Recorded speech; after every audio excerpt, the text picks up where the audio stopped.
सारी दुनिया इजराइल के खिलाफ बोल रही है। छोटे मोटे देश और कई सारे देश, बड़े देश भी, ऑस्ट्रेलिया और हंगरी जैसे देश खुलकर इजराइल के खिलाफ बोल रहे हैं। ऐसे में जो अरब देश हैं, या यूं कहूं आसान जबान में, जो नॉन मुस्लिम देश हैं, वो फिलिस्तीन के समर्थन में खुल के आ रहे हैं, और जो अरब देश हैं वो पूरी तरह से इजराइल को सपोर्ट कर रहे हैं, पैसा दे रहे हैं, डील कर रहे हैं, बिजनेस कर रहे हैं, पूरी तरह से इजराइल का गू उठाकर अपने मुंह पर ले रहे हैं। मोरक्को अरब देश है। मोरक्को ने जहां इजराइल का बाइकआउट हो रहा है, हर जगह जहां इजराइल कत्लेआम खुलेआम कर रहा है, उधर मोरक्को ने इजराइल के साथ $1 बिलियन की डील कर ली है। इजराइल से मोरक्को स्पाई सैटेलाइट, जासूसी का सैटेलाइट खरीदने की डील कर चुका है। यह डील हो चुकी है। $1 बिलियन इजराइल को, एक मोटी रकम मोरक्को एक अरब देश दे चुका है। यहां छोटे मोटे मुसलमान, एक आम मुसलमान आप और हम जैसे, इजरायली प्रोडक्ट्स का, छोटे मोटे प्रोडक्ट्स का भी बाइकआउट कर रहे हैं, और वहां अरब मुस्लिम देश मोरक्को इजराइल से सैटेलाइट खरीद रहा है। इस मोरक्को के सरकार के लपरझंटस नेताओं को इजराइल पर यकीन है, जबकि इजराइल उनको बेची हुई सैटेलाइट का इस्तेमाल जब मर्जी अपने ही लिए उनके खिलाफ कर सकता है मौका आने पर। लेकिन अरबियों के दिमाग पर पैसे का नशा है, और यहूदी औरतें इनके घर में हैं। आप समझ रहे हो, इतना पैसा है कि 4 तो सुअरों ने करी रखी है, 4 कर रखी है, 5वीं 6वीं इधर उधर यहूदियों के साथ रह रहे हैं। एक बीवी अरब की है तो एक कहीं और की है, तो उसमें एक यहूदी भी इजरायली भी है। अब आप इसको क्या कहोगे? आप लग रहा है मैं झूठ बोल रहा हूं, हवाई बातें कर रहा हूं, लेकिन कभी आप अरब जाएंगे इंशाल्लाह तो देख लीजिएगा। उधर इजिप्ट अमेरिका और इजराइल से बात कर रहा है कि गाजा के बॉर्डर पर अंडरग्राउंड हम बैरियर बनाएंगे, यानी इजिप्ट को डर है कि जमीन के ऊपर से गाजा के लोग ना आ जाएं, तो हमने दीवार बना दी है। अब ऐसा ना हो जमीन के नीचे से इजिप्ट आ जाएं फिलिस्तीन के लोग, तो हम जमीन के अंदर भी एक लोहे की दीवार बनाएंगे। ये इजिप्ट है। कमेंट जरूर कीजिएगा इजिप्ट की इस हरकत पर। उधर फ्रांस के अंदर एक वैज्ञानिक को, साइंटिस्ट को गिरफ्तार कर लिया गया, क्योंकि उन्होंने पूरी तरह से फ्री फिलिस्तीन को सपोर्ट किया, यानी फिलिस्तीन और गाजा को सपोर्ट करते हुए इजराइल का विरोध किया।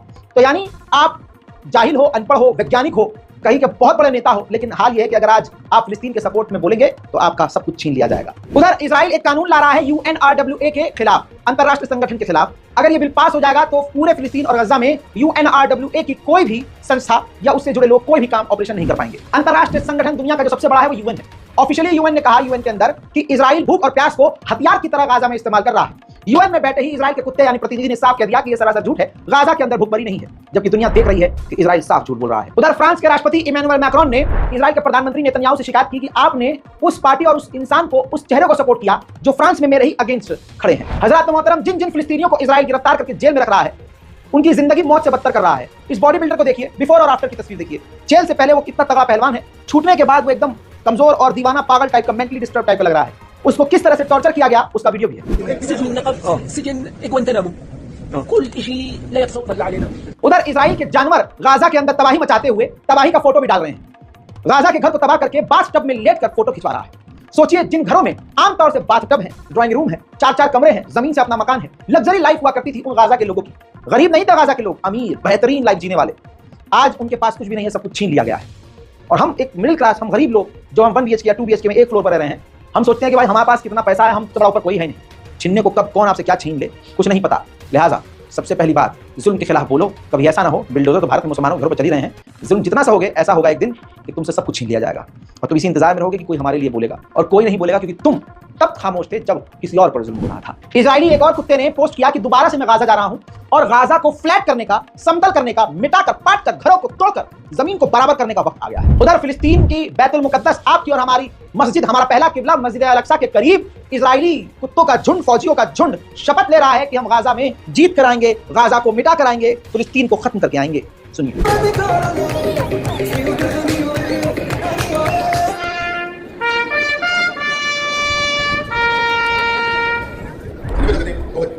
उधर इजराइल पूरे ताकत से एक गांव को गाजा के एक साथ बम लगाकर उड़ा रहा है।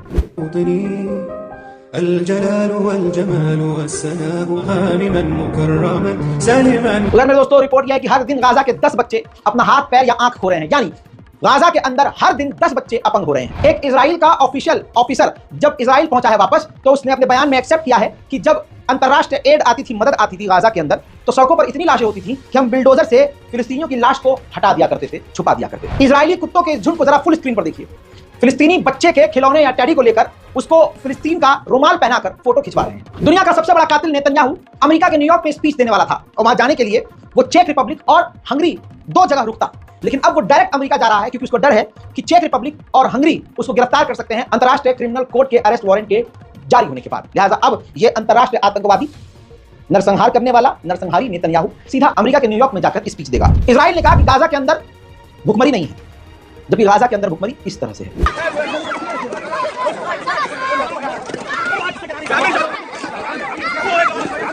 लेबनान के लॉ मेकर्स ने कहा है कि जिस तरह का हमला हिजबुल्लाह इजराइल पर कर रहा है वो दसियों साल तक इजराइल रिकवर नहीं कर पाएगा। उधर मेरे दोस्तों हिजबुल्लाह ने इजराइल की नाक में दम कर ही दिया है। ये तस्वीर हिजबुल्लाह ने जारी की है और ये ड्रोन फुटेज हिजबुल्लाह ने ही रिकॉर्ड की है। हिजबुल्लाह का ड्रोन ये इजराइल के इलाके में घुसा और इजराइल के सेंसिटिव खतरनाक खुफिया इलाके में गया, तस्वीर ली और वापस सही सलामत हिजबुल्लाह के पास चला गया। यानी अब हिजबुल्लाह के पास इजराइल के और ठिकानों की तस्वीरें मौजूद। इजराइल पूरी तरह से अंतरराष्ट्रीय आतंकवादी मुल्क की तरह निखर कर सामने आ गया है। यही इजराइल की औकात है। सोचिए, बच्चे औरतें बूढ़े सब मार रहा है इजराइल, और अब लेबनान के अंदर उसने 700 भेड़ बकरियों को, गायों को कत्ल किया है। अंधभक्त नजिस औलादो, सुनो, हैवान के साथ साथ राक्षस बन चुका है इजराइल, जिसको तुम सारा दिन पूजते हो, सारा दिन उसके लिए प्रार्थना कर रहे हो और मुसलमानों की नफरत में इजराइल को सपोर्ट कर रहे हो। लेबनान के अंदर उसने 700 जानवरों को, जिसमें गाय, भेड़, बकरी सब शामिल हैं, कत्ल कर दिया है। गाजा के कत्लेआम में इजराइल का पूरी तरह से अमेरिका साथ दे रहा है। ऐसे ही अब जब लेबनान के ऊपर आतंकी हमला इजराइल कर रहा है तो अमेरिका लेबनान के खिलाफ भी इजराइल का साथ दे रहा है। लेबनान की गवर्नमेंट उन लड़ाकों को पैसा देती है जो इजराइल और दूसरे आतंकियों के हमलों में मारे जाते हैं। ऐसे में अमेरिका ने लेबनान की गवर्नमेंट से कहा है कि ये जो आप अपने मारे जाने वालों के घरों को पैसा बांटते हैं, हम इसको सपोर्ट नहीं करते हैं, इसको बंद कर दो। इजराइल ने फिलिस्तीन अथॉरिटी के रुके हुए पैसे को जो रिलीज किया है, तुरंत फिलिस्तीन अथॉरिटी ने उस पैसे से 80% जो फिलिस्तीन अथॉरिटी के एम्प्लॉइज है उनकी तनख्वाह रिलीज कर दी है, तनख्वाह दे दी है। उधर इजराइल अगर जंग रोकने को तैयार नहीं है तो हमास भी हार मानने को तैयार नहीं है। हमास ने कहा है कि हजारों फाइटर्स हम अपने ग्रुप में ऐड कर रहे हैं। उधर इजराइल को हथियारों की कमी हो रही है क्योंकि कनाडा, इटली, बेल्जियम ने इजराइल को हथियार देना कम कर दिए हैं। इस वजह से अब अमेरिका पर इजराइल दबाव बना रहा है कि भारी मात्रा में हमें हथियार दे। उधर यूक्रेन का एक एक्टर अपने देश को छोड़कर रूस के खिलाफ लड़ने के बजाय इजराइल आया है और इजराइल की फौज में शामिल होकर गाजा के अंदर कत्लेआम मचा रहा है और वीडियो बनाकर धमकी दे रहा है कि हम लेबनान, गाजा और ईरान को तबाह कर देंगे। कहा जा रहा है रिपोर्ट के मुताबिक कि यह व्यक्ति यूक्रेन का एक स्टार है, एक फिल्म एक्टर है, और आज आप देखिए कि अपने देश की लड़ाई को छोड़कर वो गाजा के अंदर कत्लेआम करने आया है। ये इस्लामोफोबिया का बड़ा एग्जाम्पल है। इजराइल के अंदर ही नेतन्याहू के खिलाफ केस चल रहे हैं, करप्शन के खिलाफ कई सारे, कि इस इंसान ने बहुत सारे धांधले किए हैं और नेतन्याहू कोर्ट से कह रहा था कि अगले साल केस चला लीजिएगा, उसके बाद केस चला लीजिएगा। इजराइल की कोर्ट ने साफ कह दिया कि नहीं, इसी साल और हाल फिलहाल में तारीख पड़ेगी और तुम्हें आना होगा और अब तुम पर ट्रायल चलेगा। एक बार फिर से हुथीज ने सऊदी अरब को खुली धमकी दी, कहा कि अगर बर्तानिया और अमेरिका के ग्रुप में मिलकर हमारे खिलाफ कोई एक्शन लिया तो सऊदी अरब के ऐसे ऐसे जगहों पर हमला करेंगे कि सऊदी अरब की जीडीपी चरमरा जाएगी। इस रिपोर्ट को शेयर जरूर कीजिएगा, इस बारकोड को इस्तेमाल जरूर कीजिएगा ताकि गजा और फिलिस्तीन की हम थोड़ी बहुत मदद कर सके।